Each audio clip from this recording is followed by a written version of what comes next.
What's going on, camera fam? Welcome to the channel. Thank you for stopping by, taking a little bit of your time to watch this video. Today, we're talking about filters. No, not coffee filters, because we're not gonna talk about coffee on this channel. Maybe, possibly, I really don't know. But let's talk about lens filters. More specifically, let's talk about the Freewell magnetic VND system. Now, this is not a brand new product, it's actually been out for a while, but I just so happened to get it recently and I want to make this video talking about my experiences with it and see if I can help you guys decide whether or not to grab this system. If you've been in the camera game for some time now, you probably know what I'm talking about, what filters are, and what they do. But if you are new to the camera club and do not know what I'm talking about, a lens filter is a glass or piece of material that fits on the front or in some cases behind your lens. Some filters control the amount of light coming in hitting your sensor. Other filters help to decrease glare coming off of water or any kind of shiny surfaces. And then there's a whole host of other filters that give a more creative look, like prism filters, flare filters, mist filters, bloom filters, cinebloom filters. I don't know, there's a whole ton of stuff. If I missed any, let me know in the comments below. The VND filter and the mist filter is actually the two filters I use personally the most when I'm either making videos or out shooting photography. This is a mist filter on my G-Master 16-35 right now. And now the mist filters help diffuse a little bit of light and make the image look more soft and not as digitally sharp, and it gives it more of like a smoother look. Now, we could get super deep into use cases of when and when not to use filters for videos and photography, and if you'd like to do a little deep dive on that, let me know, because I'd love to do that. But for now, let's see what we get with this kit. Pretty standard packaging here, nothing to get too excited about. Once we get the plastic off and the box open, we have a QR code to scan for instructions, but who needs those? And we have our case that stores and protects this kit. There is a magnet that latches the flap, and on the inside of the opening you'll see a few spots for some SD cards. The first two pieces here are the lens cover and the base ring, which threads onto your lens. I opted for the 82mm base ring because that is the size of the two lenses I use most. Freewell offers this kit in thread sizes from 62 through 95mm. The first filter here is the 2 to 5 stop VND and the CPL. Next is the ND32 CPL, and on the other side, the 6 to 9 stop VND. This is the Mist ND base, and the other, which I did not show, is the regular ND base. The system uses a stackable design, combining the filters in different configurations to achieve your desired result. The build quality is very good. All the materials feel premium and sturdy. The magnets are strong, and there's no rattle once equipped on your lens.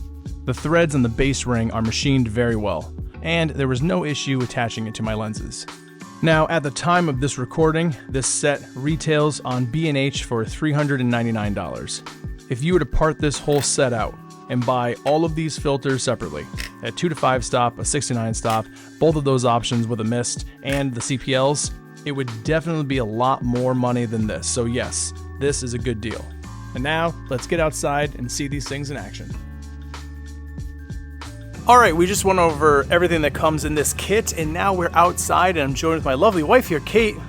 There she is right there.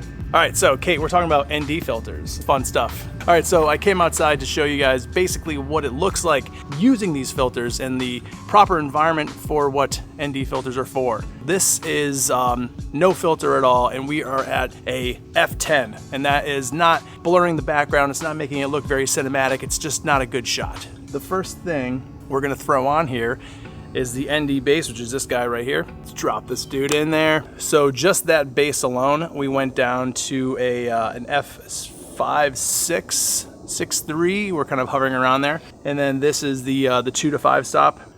So we drop that guy on there. 2 to 5 stop with basically like a level 2 ND.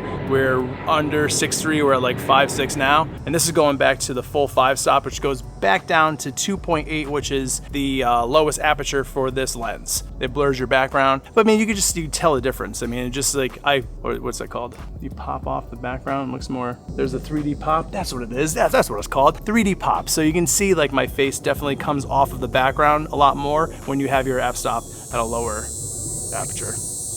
Yeah, you get it. All right, now let's go and see what the mist filter looks like.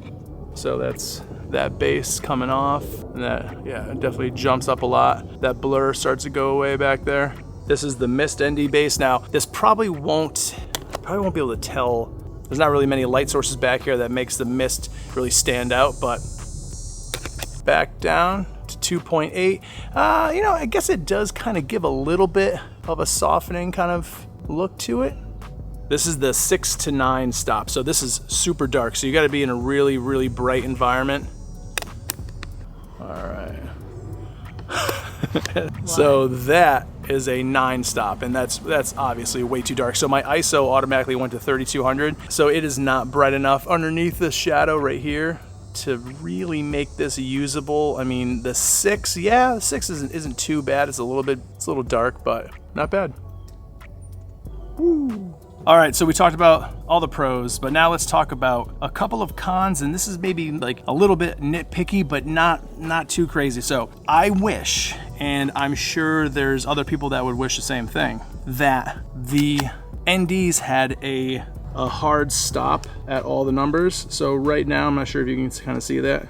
It's not like a deal breaker, but it's like, it's a little bit of a kind of a thing. Also, another thing too is that the lens cap, little cover here that you get that protects the set here or the glass, the magnet on this is stronger than the magnet on the actual base. So to get the protective cover off, you got to be like you got to like hold one filter and then kind of like, you know, get what I'm saying? Does that make any sense? I don't know. Am I being crazy? I don't know. Are those cons? I think they're cons. Slightly small cons. Other than that though, man, this is a pretty awesome ND set considering everything that you're getting. So 2 thumbs up over here. Leave a comment below. Let me know if you own this already, if you're thinking about owning this, or if this video helped you in any way decide if you want to buy the Freewell magnetic VND system. All right, sub, likes, shares, do all the things, and that's it, man. Maybe we'll do some B-roll out in the forest of Treetops Park here in Broward in Florida. It's still hot, man. It's October 31st. Happy Halloween, by the way, and I am sweating. Whew! See you next time.